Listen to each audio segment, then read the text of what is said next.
Hello friend, स्वागत है आपके अपने यूट्यूब चैनल मोरे स्टडी में। तो फ्रेंड्स, हम लोग आज की वीडियो में क्लास 2 लाए हैं, जिसमें एक चैप्टर 2 में हम लोग फ्रेंड्स उत्तक के बारे में स्टडी करने वाले हैं। फ्रेंड्स, इसके पहले ऑलरेडी हम इसका पार्ट 1 जो चैप्टर 1 था उसका ऑलरेडी हम सेल चैप्टर यानी कोशिका के बारे में पढ़ा चुके हैं। ठीक है, जो लगभग 1 घंटा का वीडियो था जिसमें कोशिका के बारे में पूरा A to Z पूरा स्टडी करा दिए हैं। चाहे आप किसी भी एग्जाम कॉम्पिटिटिव एग्जाम की तैयारी कर रहे हो, सभी एग्जाम की दृष्टि से बहुत ज़्यादा इंपॉर्टेंट वीडियो था। ठीक है फ्रेंड्स, तो उम्मीद कर रहा हूँ कि आप उस वीडियो को देख लिए हैं। ठीक है, अगर नहीं देखे हैं तो इस वीडियो के डिस्क्रिप्शन में एक लिंक दिया होगा, उस पर क्लिक करके उस वीडियो को देख सकते हैं। तो आइए आज का चैप्टर 2 शुरू करते हैं, जो सेकेंड चैप्टर है उत्तक। ठीक है फ्रेंड्स, उत्तक आपका सेकेंड चैप्टर, ये भी बहुत इंपॉर्टेंट चैप्टर है। तो आइए उत्तक से पूछने वाला जितने क्वेश्चन बनते हैं एग्जाम में, सभी क्वेश्चन को हम डिस्कस करने वाले हैं पूरा A to Z। तो आज की वीडियो शुरू करते हैं। फ्रेंड्स, वीडियो पसंद आए तो लाइक कीजिए और दोस्तों के बीच शेयर कीजिए, और चैनल पर पहली बार वीडियो देख रहे हैं तो ऐसे वीडियो पाने के लिए चैनल को सब्सक्राइब कर लीजिए। ठीक है फ्रेंड्स, हम लोग रुक्मिणी प्लेटफॉर्म जो पटना कोचिंग सेंटर के द्वारा लॉन्च किया जाता है, जो बुक जारी किया जाता है। ठीक है, तो रुक्मिणी जनरल साइंस का हम लोग स्टडी कर रहे हैं, जिसमें 6000 टॉप मोस्ट बायोलॉजी का क्वेश्चन डिस्कस करने वाले हैं। ठीक है, तो आज की वीडियो शुरू करते हैं। तो फ्रेंड्स, उत्तक के बारे में जान लेते हैं। सबसे पहले फ्रेंड्स, आपका उत्तक क्या है? तो फ्रेंड्स, जैसा कि आपको पता है, उत्तक यानी टिश्यू, समान उत्पत्ति, संरचना तथा कार्य करने वाली कोशिकाओं को उत्तक कहते हैं। ठीक है फ्रेंड्स, समान उत्पत्ति, संरचना तथा कार्य करने वाली जो कोशिकाओं का समूह होता है उसको बोलते हैं उत्तक। ठीक है फ्रेंड्स, उत्तक फ्रेंड्स आपका 2 प्रकार का होता है। उत्तक आपका 2 प्रकार का होता है, एक होता है पादप उत्तक, एक होता है जंतु उत्तक। ठीक है, प्लांट टिश्यू, एक एनिमल टिश्यू होता है। ठीक है, सबसे पहले फ्रेंड्स हम लोग पादप उत्तक के बारे में पढ़ लेते हैं। फ्रेंड्स, जो आपका प्लांट टिश्यू है, पादप उत्तक है, या फ्रेंड्स आपका मुख्यतः आपका यह 2 प्रकार का होता है। ठीक है फ्रेंड्स, पादप उत्तक में सबसे पहला बात करते हैं विभेजक उत्तक। पहला होता है विभेजक उत्तक। इसका प्रकार है, पहला है मेरिस्मेटिक टिश्यू। ठीक है फ्रेंड्स, इसके बारे में जान लेते हैं। विभेजकों की कोशिकाएं लगातार विभाजित होती रहती है। ठीक है, जो फ्रेंड्स विभेजक उत्तक होती है, इसकी कोशिकाएं लगातार विभाजित होती रहती है। पौधों की लंबाई तथा मोटाई बढ़ाने में यह सहायक करती है। ठीक है, पौधे की जो भी मोटाई बढ़ाना हो, उसकी लंबाई बढ़ाना हो, तो उसको बढ़ाने में फ्रेंड्स यह काफ़ी सहायता करती है। ठीक है, जो आपका पहला विभेजक उत्तक है। ठीक है, नेक्स्ट पॉइंट है, इसमें बार बार सूत्री विभाजन करने की क्षमता होती है। ठीक है, इसमें सूत्री विभाजन करने की क्षमता पाई जाती है। थर्ड पॉइंट है, पौधों की लंबाई वृद्धि शीर्षस्थ विभेजक के द्वारा ही होती है। पौधे की लंबाई किस उत्तक द्वारा बढ़ती है? तो आपका विभेजक उत्तक के द्वारा होती है। ठीक है, जो आपका नेक्स्ट पॉइंट है, कैम्बियम तथा कर्क, कैम्बियम पार्श्वीय विभेजक के उदाहरण है। ठीक है, कैम्बियम तथा कर्क जो है वो आपका विभेजक के उदाहरण है। नेक्स्ट फ्रेंड्स, जो सेकेंड आपका प्रकार है अस्थायी उत्तक, जिसको बोलते हैं परमानेंट टिश्यू। ठीक है, इसके बारे में जान लेते हैं। विभेजकों की कोशिकाएं एक विशिष्ट कार्य करती है। ठीक है, कौन सा कार्य करती है आइए जानते हैं। उसके बाद विभाजित होने की शक्ति खो देती है, जिसके फलस्वरूप अस्थायी उत्तक का निर्माण होता है। इन उत्तकों की कोशिकाएं मृत अथवा जीवित या मोटी भित्ति वाली होती है। तो फ्रेंड, जो आपका अस्थायी उत्तक है, तो यहाँ से एग्जाम में पूछने वाला क्वेश्चन याद रखिएगा कि अस्थायी उत्तक की जो कोशिकाएं होती है मृत अथवा जीवित होती है। ठीक है, जिसके फलस्वरूप अस्थायी उत्तक का निर्माण होता है और यह विभाजन के बाद अपना शक्ति को खो देती है। यहाँ से एग्जाम में क्वेश्चन पूछा जा सकता है। ठीक है, चलिए अब इसका भी कुछ प्रकार है, इसको भी जान लेते हैं। जो फ्रेंड्स आपका अस्थायी उत्तक है, इसका भी प्रकार देखते हैं। जो पहला प्रकार है सरल अस्थायी उत्तक है, सिंपल परमानेंट टिश्यू। ठीक है, इसके बारे में जानते हैं। यह एक ही कोशिकाओं के बने होते हैं। जो सरल अस्थायी उत्तक होते हैं, इसमें एक ही कोशिका के बने होते हैं। ठीक है, इसमें अलग अलग कोशिकाएं नहीं पाई जाती है, एक ही कोशिका के बने होते हैं। ठीक है, इसके बारे में और पढ़ते हैं फ्रेंड्स। सरल अस्थायी उत्तक मुख्यतः 4 प्रकार का होता है। फ्रेंड्स, इसका भी प्रकार है, यह जो है 4 प्रकार के होते हैं। पहला आपका है, जैसा कि आप देख रहे हैं, पहला है पैरेन्काइमा। पहला क्या है? पैरेन्काइमा। इसके बारे में जानते हैं। कोशिकाओं की कुछ परतें उत्तक के आधारीय पैकिंग का निर्माण करती है, इन्हें पैरेन्काइमा उत्तक कहा जाता है। इसका मुख्य कार्य मंड, प्रोटीन, वसा आदि खाद्य पदार्थों का संचयन करना है। ठीक है, तो जो फ्रेंड्स सरल अस्थायी उत्तक 4 प्रकार के होते हैं, उसका पहला है पैरेन्काइमा। तो इसका मुख्य कार्य याद रखिएगा, यह क्या करता है? तो इसका मुख्य कार्य जो है मंड, प्रोटीन, वसा, खाद्य पदार्थ का संचय करती है पेरेन्काइमा। सेकेंड फ्रेंड्स जो आपका ऊतक है इसका फ्रेंड्स नाम है स्क्लेरेन्काइमा। स्क्लेरेन्काइमा क्या करती है, जो आपका हरित लवक होता है क्लोरोफिल रखने वाले पेरेन्काइमा ऊतक हैं, ठीक है। पौधों में जो क्लोरोफिल पाया जाता है जिसकी वजह से अपना खाना बनाता है पेड़ पौधे, ठीक है, तो क्लोरोफिल रखने का कार्य कौन करता है, पेरेन्काइमा। इसका कार्य प्रकाश संश्लेषण की कार्यविधि द्वारा स्टार्च का निर्माण करना है, ठीक है। तो क्लोरेन्काइमा क्या काम है, प्रकाश संश्लेषण की क्रिया द्वारा स्टार्च का निर्माण करता है, ठीक है, किसकी मदद से, क्लोरोफिल की मदद से। नेक्स्ट आपका प्रकार है थर्ड स्क्लेरेन्काइमा। स्क्लेरेन्काइमा क्या करता है फ्रेंड्स, तो इसका हम जानते हैं ये ऊतक एपिडर्मिस के नीचे पर्णवृत्त में पाए जाते हैं। कहाँ पाए जाते हैं, एपिडर्मिस के नीचे पर्णवृत्त में पाए जाते हैं। इस ऊतक की कोशिकाएं जीवित, लंबित और अनियमित ढंग से कोनों पर मोटी होती है, ठीक है। इसकी कोशिकाएं जीवित होती है, लंबित होती है और अनियमित ढंग से कोने पर मोटी होती है। अगला पॉइंट है यह पौधों में तनन सामर्थ्य प्रदान करती है, ठीक है। इस ऊतक का आकार गोलाकार, अंडाकार या बहुभुजी होता है, ठीक है। इसका आकार कैसा होता है, गोलाकार, अंडाकार या बहुभुजी। जो आपका फोर्थ नंबर है लास्ट इसका जो प्रकार है इसका फ्रेंड्स नाम है स्क्लेरेन्काइमा। जैसा कि आप डिस्प्ले पर देख पा रहे होंगे फ्रेंड्स, स्क्लेरेन्काइमा है, इसके बारे में हम जानते हैं। इस ऊतक की कोशिकाएं मृत होती है, ठीक है। इसकी कोशिकाएं कैसी होती है, मृत होती है। ये लंबी और पतली होती हैं। अगली इसकी विशेषता है कोशिकाओं के बीच कोई आंतरिक स्थान इसमें नहीं पाया जाता है। दृढ़ कोशिकाएं यानी स्टोन सेल अखरोट, नारियल तथा लेग्यूमिनोसी कुल के बीजों के ऊपर यही कोशिकाएं कठोर बीजावरण का निर्माण करती है, ठीक है। जिस प्रकार आप नारियल में देखते हैं, अखरोट में देखते हैं। नाशपाती खाने में कठोरता का अनुभव इसके गुदे में उपस्थित दृढ़ कोशिकाओं का रहने होता है, ठीक है। नाशपाती खाते हैं तो उसमें जो कठोरता है वो क्यों पाया जाता है फ्रेंड्स, याद रखिएगा। इसमें इसका जो मेन काम है आपका स्क्लेरेन्काइमा।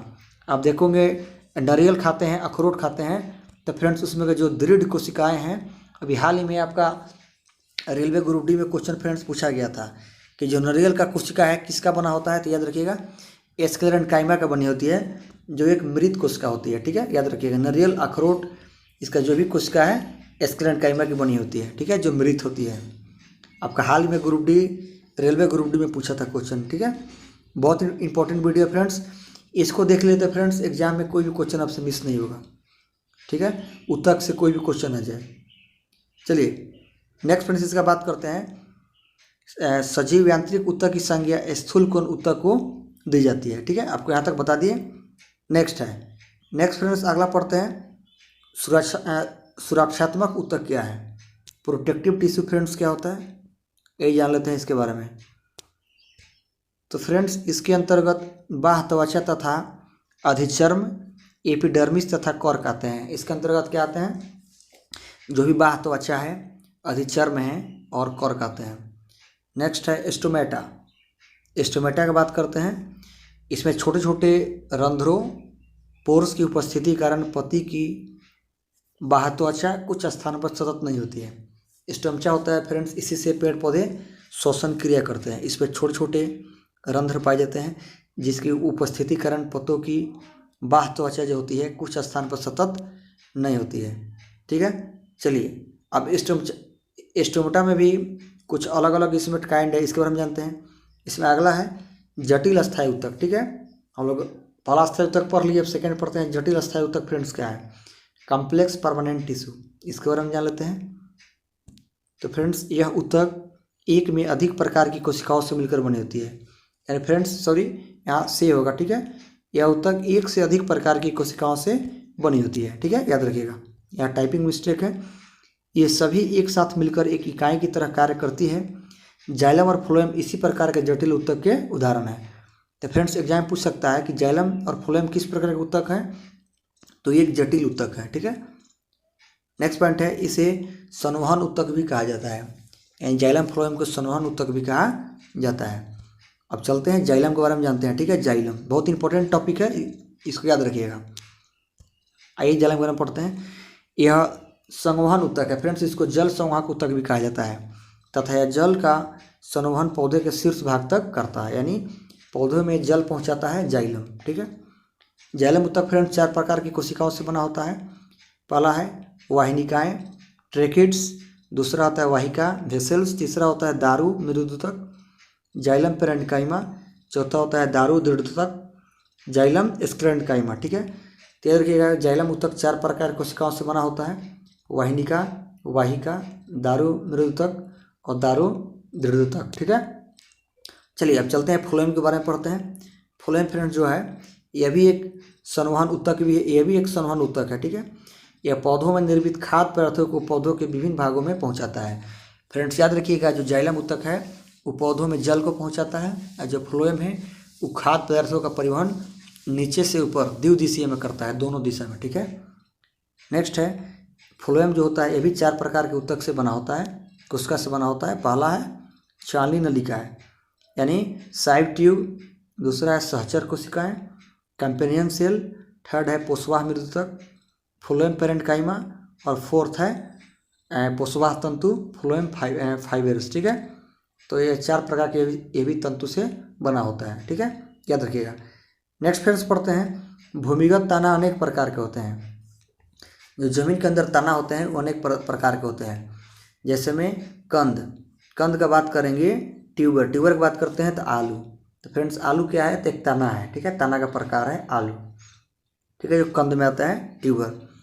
नेक्स्ट है सलकंद यानी बल्ब में कौन कौन आते हैं, जिसमें प्याज लहसुन लीली, प्याज लहसुन लीली आलू ये सब क्या है फ्रेंड्स, सबका फ्रेंड्स तना है। ठीक है, याद रखिएगा।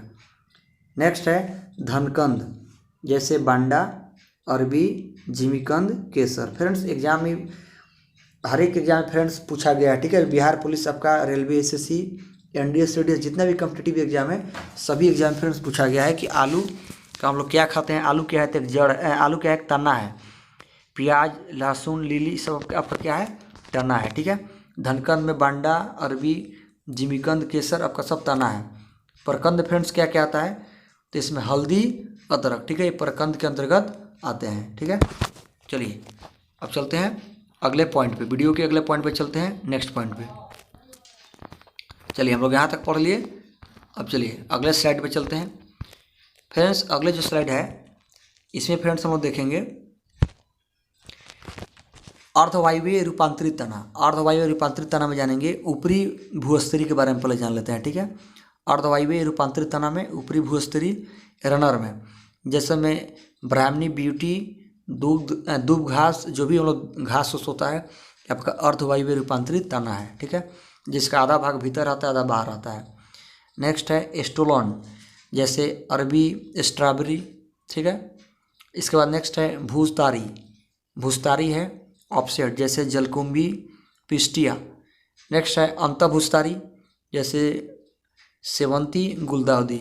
या फ्रेंड्स सभी अर्धवायवीय रूपांतरित तना के उदाहरण हैं। चलिए नेक्स्ट फ्रेंड्स बात कर लेते हैं।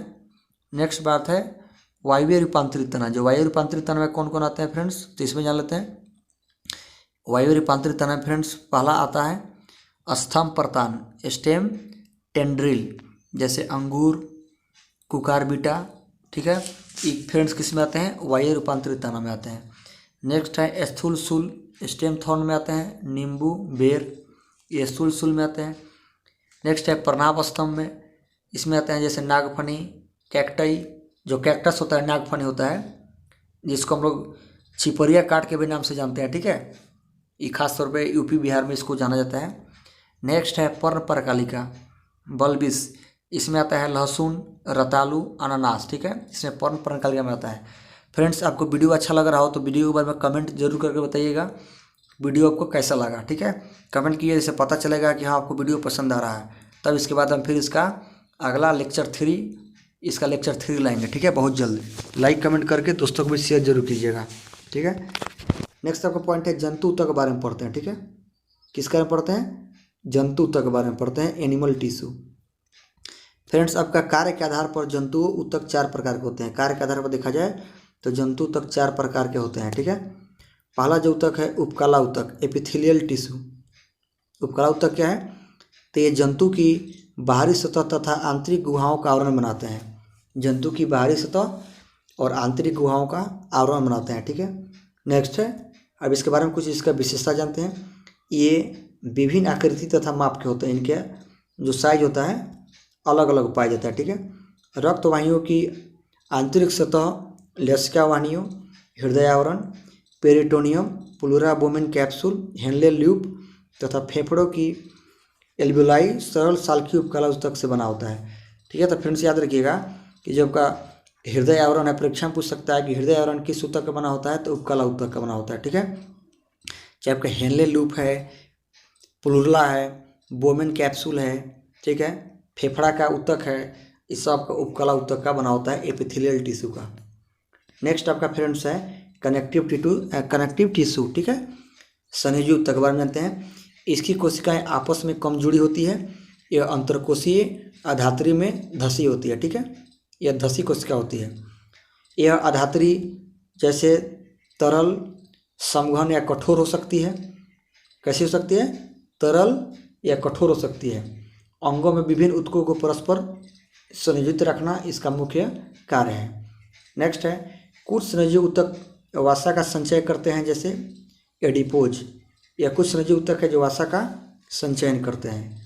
नेक्स्ट फ्रेंड्स इसका फैक्ट है कंकालीय स्नायुजी ऊतक शरीर को सहारा देती है। जो कंकाल ऊतक कैसा ऊतक है? स्नायुजी ऊतक है जो बॉडी को क्या करती है? स्ट्रक्चर बनाती है और हेल्प करती है। जैसे अस्थियाँ और उपास्थियाँ, यानी अस्थि यानी हड्डी कौन सा ऊतक है? स्नायुजी ऊतक है। नेक्स्ट है तरल स्नायुजी ऊतक शरीर में विभिन्न पदार्थों का परिवहन करती है, जैसे रक्त लसिका आपका तरल स्नायुजी ऊतक है। अस्थिमज्जा रक्त कणिकाओं का निर्माण करती है। रक्त कणिकाओं का निर्माण कौन करती है फ्रेंड्स? तो अस्थिमज्जा, यानी जिसको बोलते हैं बोन मैरो। नेक्स्ट है स्नायुजी ऊतक के कोलेजन तंतु क्षतिग्रस्त ऊतकों की मरम्मत में सहयोग करता है। यानी फ्रेंड्स जो आपका क्षतिग्रस्त डैमेज आपका टिश्यू होता है उसको कौन सा ऊतक अच्छा करता है? तो जो स्नायुजी ऊतक है उसके कोलेजन तंतु होते हैं ना, वहीं उसकी मरम्मत करते हैं। ठीक है, अब फ्रेंड्स नेक्स्ट पढ़ते हैं अस्थि और उपास्थि में क्या अंतर है, बोन और कार्टिलेज में क्या अंतर है। यहाँ से एग्जाम में क्वेश्चन अक्सर पूछा जाता है। ठीक है, चलिए आइए शुरू करते हैं।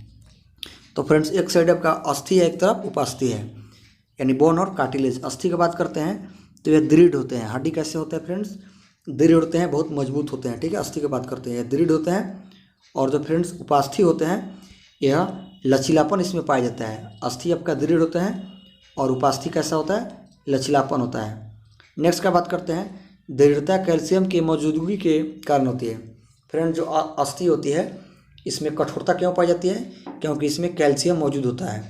और जो उपास्थि होती है इसमें कैल्शियम की कमी होती है। ठीक है, अस्थि में हड्डी में कैल्शियम उपस्थित होता है इसलिए कठोर होता है, और जो उपास्थि है कार्टिलेज है इसमें कैल्शियम की कमी होती है जिसकी वजह से इसमें लचीलापन होता है। ठीक है, ये कमज़ोर होता है। नेक्स्ट फैक्ट है इसकी मौजूदगी व्यापक है और इसकी मौजूदगी सीमित है। यानी ये बहुत होता है, मतलब इसमें व्यापक तौर पर फैला होता है, इसमें सीमित होता है बॉडी में। नेक्स्ट है संपूर्ण शरीर के अंग। फ्रेंड्स जो अस्थि होते हैं तो संपूर्ण शरीर के अंग का निर्माण करते हैं, और जो फ्रेंड्स उपास्थि होते हैं वो नाक की टोटी और बाह्य कान, जो आपका बाह्य कान बाहरी कान होता है और नाक की टोटी होता है, चोटी आपका उपास्थि का बना होता है। ठीक है, बाह्य कान किसका बना होता है? उपास्थि का। फ्रेंड्स अब नेक्स्ट बात करते हैं कंडरा, यानी टेंडन और लिगामेंट। ठीक है, आपका अस्थि का बात करते हैं कंडरा जिसको बोलते हैं टेंडन, और स्नायु की बात करते हैं लिगामेंट। यह क्या है इसमें अंतर जान लेते हैं। तो फ्रेंड्स जो आपका टेंडन होते हैं ये शक्तिशाली होते हैं। टेंडन कैसे होता है फ्रेंड्स? आपका शक्तिशाली होते हैं, और जो लिगामेंट होते हैं स्नायु होते हैं वो नर्म होते हैं। यानी कंडरा शक्तिशाली होते हैं और जो फ्रेंड्स स्नायु होते हैं वो नर्म होते हैं। जो फ्रेंड्स जो आपका कंडरा होता है, टेंडन जिसको बोलते हैं, यह पेशी को अस्थि से जोड़ता है। यानी हड्डी को मांसपेशी से कौन जोड़ता है? तो याद रखिएगा हड्डी को मांसपेशी से, पेशी को अस्थि से। पेशी मतलब क्या हो गया? आपका मांस को हड्डी से कौन जोड़ता है? यानी हड्डी को मांस से कौन जोड़ता है? कंडरा जोड़ता है। एग्जाम में कई बार पूछा जा चुका है कि अस्थि को यानी हड्डी को मांसपेशियों से कौन जोड़ता है? तो याद रखिएगा कंडरा जोड़ता है, टेंडन जोड़ता है। ठीक है, टेंडन। और नेक्स्ट बात करते हैं अस्थि को अस्थि से कौन जोड़ता है? हड्डी को हड्डी से कौन जोड़ता है फ्रेंड्स? तो स्नायु जोड़ता है जिसको बोलते हैं लिगामेंट। ये भी बिहार पुलिस में क्वेश्चन फ्रेंड्स आया था, रेलवे में आया था। अस्थि को अस्थि से कौन जोड़ता है? तो लिगामेंट जोड़ता है, स्नायु। और अस्थि को मांसपेशी से कौन जोड़ता है? तो कंडा जोड़ता है, टेंडन। ठीक है, याद रखिएगा, लिगामेंट को स्नायु बोलते हैं और टेंडन को कंडरा बोलते हैं। नेक्स्ट पॉइंट है, इस वस्तु का निर्माण निकटवर्ती संयोजक ऊतक से श्रवण करण होती है। यानी इस वस्तु का निर्माण यानी कंडा का निर्माण कैसी होती है? जो निकटवर्ती संयोजी ऊतक है उसके श्रवण से इसका निर्माण होती है। अब फ्रेंड जो स्नायु है इसका निर्माण जो कैसी होती है? तो इसका फ्रेंड निर्माण की बात करेंगे तो इसका निर्माण संयोजी ऊतक के श्रवण के कारण इसका भी निर्माण होती है। ठीक है, चलिए, तो है इसका फ्रेंड्स बेसिक डिफरेंस है। अब चलते हैं अगले स्लाइड पर। ठीक है, चलिए अगले जो आपका लास्ट स्लाइड है इस पे चलते हैं। फिर इसमें स्लाइड जो थर्ड नंबर है इसके बारे में पढ़ेंगे, पेशीय ऊतक के बारे में पढ़ेंगे। ठीक है, क्या पढ़ेंगे? पेशीय ऊतक यानी मस्कुलर टिश्यू क्या होता है। तो ये लंबी कोशिकाओं के द्वारा बनते हैं। इसे पेशीय फाइबर यानी पेशीय रेशा भी कहा जाता है। पेशीय ऊतक की उत्पत्ति भ्रूणीय मेजोड से होती है। याद रखिएगा, पेशीय ऊतक कहाँ बनता है? तो भ्रूणीय मेजोड से होती है। ठीक है, ये लंबी कोशिकाओं के द्वारा बनती है। ठीक है, चलिए इसके बारे में और कुछ जान लेते हैं पेशीय ऊतक के बारे में। हमारे शरीर के 40 से 50% भाग का निर्माण पेशियों द्वारा होता है। जो भी 40 से 50% भाग है उसका फॉर्मेशन किसके द्वारा होता है? पेशी ऊतक द्वारा होता है। पेशियों का अध्ययन मायोलॉजी कहलाता है। एग्जाम में पूछा जा चुका है क्वेश्चन कि मायोलॉजी किसका अध्ययन है? तो पेशियों का अध्ययन को मायोलॉजी बोलते हैं। पेशियाँ फ्रेंड्स 3 प्रकार की होती है। पहला रेखित पेशी, अरेखित पेशी और हृदयक पेशी। ठीक है, 3 प्रकार की होती है, याद रखिएगा। चलिए अब चलते हैं फ्रेंड्स, तीनों पे जो भी पेशी पढ़ाए हैं इस पेशी के बारे में थोड़ा बेसिक डिफरेंस अंतर इसके बारे में जान लेते हैं। ठीक है, एग्जाम की दृष्टि से इम्पोर्टेंट है। तो चलिए पेशी ऊतक का तुलनात्मक अध्ययन कर लेते हैं। पेशी ऊतक के अध्ययन तीनों के बारे में। पहला है फ्रेंड्स रेखित या कंकाल पेशी जिसको बोलते हैं स्ट्रेटेड मसल्स। दूसरा है आरेखित पेशी ऊतक जिसको बोलते हैं अनस्ट्रेटेड मसल। थर्ड है हृदय पेशी, कार्डियक। ठीक है, कार्डियक। ये तीनों के बारे में जानते हैं। सबसे पहला पेशी ऊतक के बारे में जानते हैं। पहले रेखित या कंकाल ऊतक के बारे में जानते हैं। फ्रेंड्स पहला है पेशी हड्डियों से जुड़ी होती है। पेशी ऊतक जो होती है हड्डियों से जुड़ी होती है तथा गति प्रदान करती है। ये किससे जुड़ी होती है? हड्डी से जुड़ी होती है और गति प्रदान करती है। ठीक है, उसमें जानते हैं अरेखित में आंतरिक अंग आमाशय, आंत, मूत्रवाहिनी अंगों की भित्ति मौजूद होती है। यह आरेखित पेशी ऊतक कहाँ मौजूद होती है? आंतरिक अंग जो बॉडी का इंटरनल पार्ट है, जैसे आमाशय है, आंत है, मूत्रवाहिनी है, अंगों की भित्ति है, इसमें मौजूद होती है आरेखित ऊतक। ठीक है, और हृदय जो पेशी ऊतक होती है ये हृदय में मौजूद होती है। कहाँ होती है? हृदय में, हार्ट में होती है। सेकेंड फ्रेंड जो डिफरेंस है, ये जो रेखित पेशी ऊतक है, कंकाल पेशी ऊतक है, इच्छानुसार कार्य करती है। जैसा आप इच्छा कीजिएगा उसके अनुसार ही कार्य करेगी। और जो कार्यरहित है ये स्वतंत्र रूप से कार्य करती है। ठीक है, और हृदय पेशी यह स्वतंत्र रूप से भी कार्य करती है। इस पर किसी प्रकार का रोक टोक नहीं कर सकते, आप रोक नहीं सकते हैं इसको। थर्ड डिफरेंस है यह लंबी बेलनाकार और अशाखित रूप की होती है। कैसी होती है? लंबी बेलनाकार और अशाखित रूप की होती है। और जो अरेखित होती है यह लंबी तर्कु रूप की होती है, यानी शंकोकार रूप का होती है। थर्ड है यह भी तर्क रूप का नहीं होती है। फोर्थ आपका अंतर है यह हल्के और गहरे रंग के बंद मौजूद रहते हैं। इसमें फ्रेंड्स हल्के और गहरे रंग के बंद मौजूद रहते हैं। और आरेखित में इसमें कोई बंद मौजूद नहीं होता है। इसमें भी हृदय पेशी में भी कोई बंद मौजूद इसमें मौजूद रहता है। ठीक है, बंद मौजूद रहता है हल्का।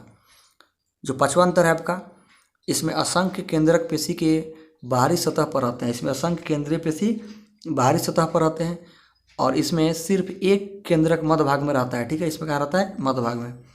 और फ्रेंड्स इसमें प्रत्येक कोशिका में प्रायः कभी कभी 2 केंद्रक मौजूद होते हैं। ठीक है फ्रेंड्स, ये रहा रेखित, अरेखित और हृदय पेशी के बारे में बेसिक डिफरेंस। अब चलिए अब चलते हैं आज का फ्रेंड्स लास्ट टॉपिक पे चलते हैं हम। फोर्थ फ्रेंड्स आपका है तंत्रिका ऊतक। फोर्थ आपका फ्रेंड्स क्या है? तंत्रिका ऊतक। इसमें जानते हैं नर्वस टिश्यू के बारे में। चलिए तंत्रिका ऊतक के बारे क्या है? तो फ्रेंड्स ये हमारे शरीर में तंत्रिकाएं संदेशों को प्रेषित संचारित के लिए विशिष्टकृत होता है। यानी बॉडी में जो भी सूचना पहुंचाया जाता है आपका मस्तिष्क के द्वारा, तो वहाँ पे फ्रेंड्स एक नर्वस टिश्यू कार्य करता है जिसको बोलते हैं तंत्रिका ऊतक। यहीं आपके पूरा बॉडी को कंट्रोल करता है। ठीक है, चलिए इसके बारे में जान लेते हैं।